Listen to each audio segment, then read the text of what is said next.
Ассалаумағалейкум қазақ елі. Тіл майдан жалғасып жатыр. Достар, бізде өкінішке орай билікте саяси конкуренция жоқ, партиялар жоқ деп айтуға болады. Тек қана заңдарды атқарушы орган шығарады. Енді абсурд та. Таможняға заңды таможниктер шығарады. Мысалы, әскерге қатысты мынау бүкіл генералдар Ресейден оқып келген адамдар солар шығарады. Қорғаныс министрі. Бізде депутаттық фракция шығармайды оны. Түсінесіздер ме?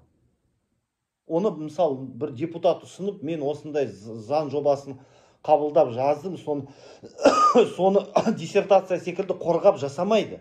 Қазір Ермұрат Бапи, Абзал Құспан, Ринат Зайытов, клиент төртеуі де блогер. Нұртай Аралбай блогер, Ермұрат Бапи ағамыз блогер Фейсбукта, Ринат Зайытов блогер Ютубта, Абзал Құспан блогер. Олар бір заң нетіп атқан жоқ, парламенттен жақсы сөз айтады, болды, сонымен ғана шектеледі. Петропавловсктағы сепаратизм, саяси қуғынға ұшыраған адамдарды шығару керек дейді, болды. Айтады. Бірақ оны қалай шығаратын механизмдерін айтпайды. Күшті, жақсы. Оны отарландыру саясатын заң шығару керек. Коллаборационизм туралы заң шығару керек. Сол сыртқы елден келген қалай біздің ұлттық мүддемізге қарсы ақпарат ол туралы айтпайды. Олар заң шығармайды.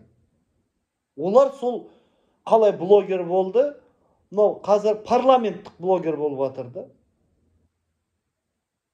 Заң шығарып жатқан жоқ, заңға қатысты ұсыныс жасап жатқан жоқ.